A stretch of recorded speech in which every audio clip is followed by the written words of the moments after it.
अस्सलाम वालेकुम मेरी यूट्यूब फैमिली, कैसे हैं आप सब? उम्मीद है खैरियत से होंगे। अल्लाह पाक आप सबको खुश रखे, ढेर सारी खुशियाँ दे, आमीन सुम्मा आमीन। आजकल मेरे फेस पे हो रही थी एक्नी, तो एक्नी को रिमूव करने के लिए मैंने मंगाया है फ़कीरी मरहम। ये बहुत अच्छा है एक्नी के लिए। किस तरह लगाना है और किस किस इस्तेमाल के लिए हम इस मरहम का इस्तेमाल करेंगे, यूनानी है ये मरहम। और वीडियो को फुल वॉच कीजिएगा, बहुत सारी इन्फॉर्मेशन दूंगी इस मरहम के बारे में। और जो लोग मेरे चैनल पर पहली दफ़ा आए, मेरे चैनल को लाइक कीजिए, सब्सक्राइब कीजिए, शेयर कीजिए। चलिए शुरू करते हैं, स्टार्ट नाउ। मौसम चेंज होता है तो हमारे फेस पे, हमारी बॉडी पे इफ़ेक्ट करता है। अक्सर लोगों की ख़ारिश भी हो जाती है। तो ये जो मरहम है ये ख़ारिश के लिए बहुत अच्छा है। जिन लोगों के बहुत ज़्यादा फंगस होते हैं, इचिंग होती है, दाँत ख़ारिश हो जाती है, एक्जिमा हो जाता है और जिल्द के कुछ भी कोई भी अमराज़ होते हैं तो उसके लिए बेहतरीन है। और रीज़नेबल प्राइस में आपको मेडिकल स्टोर से मिल जाएगा, ये पंसार की शॉप से।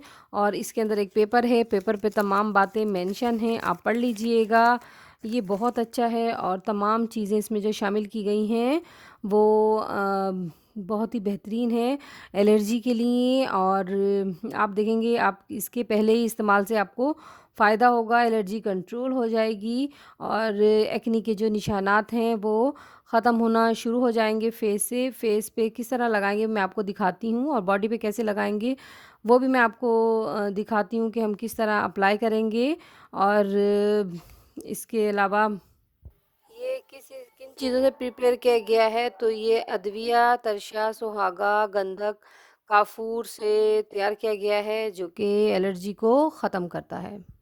और ये 120 का मैंने परचेज़ किया है और इस पे एक्सपायरी भी मेंशन है, आप देख लीजिएगा।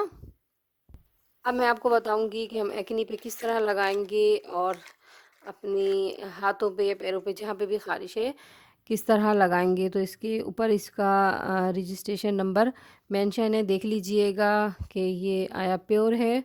और ऊपर से ये वाइट होता है, नीचे से रेड होता है। और उसे ओपन करूँगी, ये देखिए वाइट कलर के ये होता है कलर का। और आपने एक्नी पे किस तरह लगाना है, तो आपने एक कॉटन बड लेना है। कॉटन बड की मदद से आपने थोड़ा सा इस तरह आपने मूव करते हुए, इस तरह घुमाते हुए आपने इस पे लगाना है। और जहाँ एक्नी होगी आपने एक्नी पे लगाना है। किस तरह लगाएंगे, जैसे ये एक्नी है तो एक्नी पे इस तरह लाइट सा टैप टैप करेंगे और तकरीबन 1 घंटे के लिए छोड़ दीजिए। फिर इसे आपने किसी अच्छे से फेस वॉश से स्किन को धो लेना है और इस तरह आपने लगाना है एक्नी पे। इस तरह बस एक्नी एक्नी वाली जगह पे लगाना है।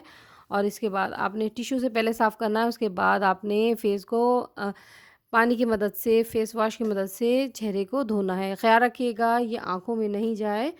और बस आपने इस तरह अप्लाई करने के बाद इसको साफ़ कर लेना है इस तरह टिश्यू की मदद से। और आपने अपनी बॉडी पे, हाथ पाँव या कहाँ गर्दन पे किसी भी जगह पर अगर एलर्जी हो रही है तो वो किस तरह लगाएंगे मरहम को, तो वो मैं आपको बताती हूँ। उसके लिए आप एक कटोरी ले लीजिए और नारियल का तेल ले लीजिए। जैतून का तेल भी ले सकते हैं बट नारियल का तेल अच्छा होता है, ठंडा होता है, तो इसीलिए थोड़ा सा हमने नारियल का तेल लेना है। और इसके बाद इसमें मैं शामिल करूँगी फ़कीरी मरहम।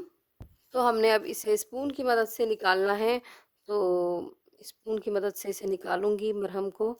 और ये जो स्पून में निकाला हुआ है ये ऑयल में शामिल कर दूंगी और फिर इसे अच्छे से मिक्सअप करूंगी। थोड़ा सा ऑयल इसमें और शामिल करूंगी। ये अच्छे से मिक्सअप हो गई। अब इसके बाद आपने ग्लव्स पहनना है और इसके बाद अपने बॉडी पे लगाना है, अपने हाथों पे, पैरों पे। और बस इस तरह हमने लेना है फिंगर की मदद से। ये देखिए इसमें आ गया और इसे इस तरह अप्लाई करना है बॉडी पे, ये देखिए। और छोड़ देना है तकरीबन 1 घंटे के लिए, फिर नहा लीजिए। और इसके बाद आप नीम गर्म पानी से नहाइए। और अगर आप नीम के पत्तों से, नीम गर्म पानी से, नीम के पत्तों से नहाएंगे तो उससे भी इचिंग और एलर्जी वगैरह आपकी बॉडी से जल्द ख़त्म हो जाएगी। तो आजकल मौसम है तो मौसम के बदलते मौसम के साथ आपकी बॉडी पे इफ़ेक्ट होता है, जिसकी वजह से इचिंग होने लग जाती है, फेस पे एक्नी हो जाती है। मैंने एक्नी के लिए ख़ास तौर पे मँगवाया था और एक्नी इससे वाक़ई रिमूव हो जाती है। बट अपने आँखों का ख़्याल रखिएगा, अगेन कहूँगी। और आगे भी शेयर कीजिए ताकि औरों को फ़ायदा हो। और इसकी बाम भी मिलती है, फ़कीरी मरहम की बहुत सारी प्रोडक्ट मिलती हैं हकीम की दुकान से या जनरल स्टोर से। ज़रूर ट्राई कीजिएगा, कोई इसका नुकसान नहीं है। और उम्मीद है आपको रिव्यू पसंद आया होगा। इंशाल्लाह मैं फिर हाज़िर होंगी एक अच्छी सी रेमेडी या रिव्यू लेके। अपना ढेर सारा ख़्याल रखिएगा, मुझे अपनी दुआओं में याद रखिएगा। अल्लाह हाफ़िज़।